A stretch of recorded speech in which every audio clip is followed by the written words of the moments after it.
संचालक महोदय,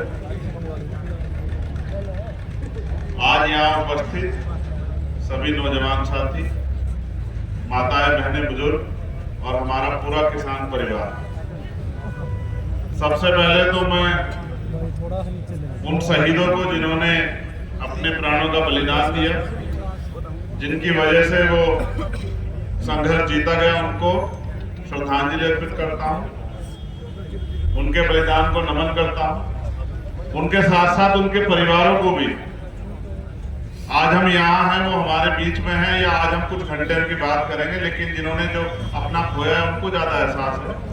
मैं उन परिवारों को भी, उन माओं को भी, उन पिताओं को भी, भाइयों बहनों को भी धन्यवाद और नमन कर उनका जो है शुक्रिया अदा करता हूँ, जिन्होंने अपने परिवार के बच्चे खोए, बड़े खोए, जिनकी वजह से ये किसानों की लड़ाई जीती गई। क्योंकि ये कोई सभा नहीं है, मुझे थोड़ी सी बात आपसे कहनी है। मैंने तो जो जीवन में अपने महापुरुषों से सीखा, जिनको मैं आदर्श मानता हूँ, सर छोटूराम और डॉक्टर बाबा साहब अम्बेडकर, मैं उन्हीं के रास्ते पे चलने का भरसक प्रयास कर रहा हूँ। जो उन्होंने विचार दिखाए हैं उन पे चलने का प्रयास कर रहा हूँ। मुझे आज भी याद है, मुल्क आजाद भी नहीं था, वो अपने अधिकारों के लिए लड़ रहे थे, और आज आजाद मुल्क में भी किसान, नौजवान, कमजोर, वंचित, शोषित अपने अधिकारों के लिए लड़ रहे हैं। ना महिलाएं सुरक्षित हैं, ना जवानी सुरक्षित है, ना किसान है, ना मजदूर। और मुझे लगता नहीं कि अब ये दिन बहुत नजदीक है कि एक ऐसा समाज बनेगा जो भाईचारे पर आधारित समाज, लेकिन जहां लोग बांटने का प्रयास कर रहे हैं, हम लोग जोड़ने का प्रयास कर रहे हैं। मैं मानता हूं किसी भी देश को अगर गुलाम बनाना हो तो दो चीजों पे कब्जा करना बहुत जरूरी होता है। पहला, उसके बिजनेस पे। अंग्रेज जब इस देश में आए तो उन्होंने इस देश के बिजनेस पे कब्जा किया, और धीरे धीरे हम उनके अधीन होते चले गए। और दूसरा, उस देश की सेना पे। अंग्रेजों ने यही की सेना को हमारे खिलाफ खड़ी करके हमारे लोगों का शोषण किया। आज की सरकार जो केंद्र में बैठी है, भारतीय जनता पार्टी, उसने भी चंद पूंजीपतियों के हाथ में देश का सारा बिजनेस दे दिया।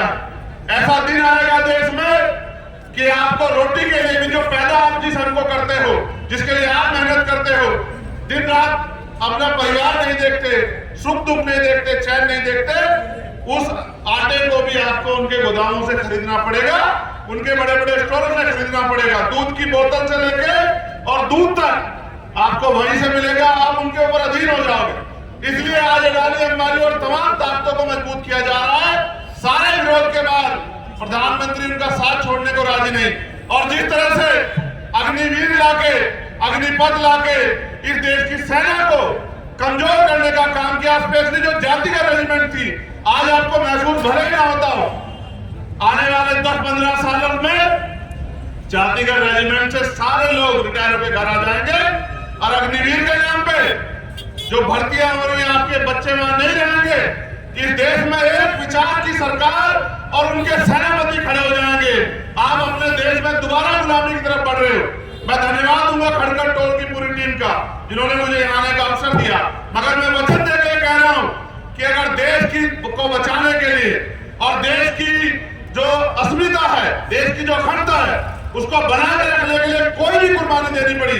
क्योंकि हमें याद है, ये देश शहीद आजम भगत सिंह का देश है, और यहाँ बलिदान तो हमारी प्रथाओं में रहा है। जिन्होंने हफ्ते हफ्ते फांसी के फंदे चुमे, हम उनकी संतानें, हम अपने देश की विरासत को, अपनी अखंडता को, अपने भाईचारों को बचाने के लिए अगर कोई भी कीमत चुकानी पड़ी, उसको चुकाएंगे। और मैं वचन देकर कहता हूँ किसानों से, किसान तैयारी करें, उनकी हर समस्या के लिए लड़ने के लिए हम उनके साथ खड़े हैं। उनको पीछे नहीं रहने देंगे, उनकी लड़ाई को कमजोर नहीं पड़ने देंगे। जो पिछली बार पहले हो चुका कि अलग अलग लड़े और पिटे और नुकसान उठा के घर में बैठे, भी ये होगा नहीं। हर किसान लड़ाई में हमने साथ दिया। जब वहां 4 भाइयों पे गाड़ी चढ़ा दी गई, सबसे पहले जाने वाला मैं 7 घंटे मोटरसाइकिल चला के, इस बात के लिए नहीं कि क्या होगा, इस बात के लिए कि अगर अन्याय हो रहा है तो कम से कम मैं अपने जमीन को गवाही दे सकूं कि जब अन्याय हो रहा था मैं लड़ रहा हूं। तो मैं अपनी जिम्मेदारी को अदा कर रहा हूं। मैं धन्यवाद दूंगा पूर्ण परिवारों का, जिनके परिवार से बलिदान हुए। हम तो नमन कर सकते हैं, उनके दुख को वही जानते हैं। उन माओं को, बहनों को नमन, उन पिताओं को नमन। और अगर आगे बलिदान देना पड़ा तो आपको खड़ा होना चाहिए, क्योंकि बिना शहादत के, बिना बलिदान के कुछ बचने वाला नहीं। बहुत बहुत धन्यवाद। आप सबके लिए बहुत बहुत मंगल कामनाएं। इस भाईचारे को बना के रखो।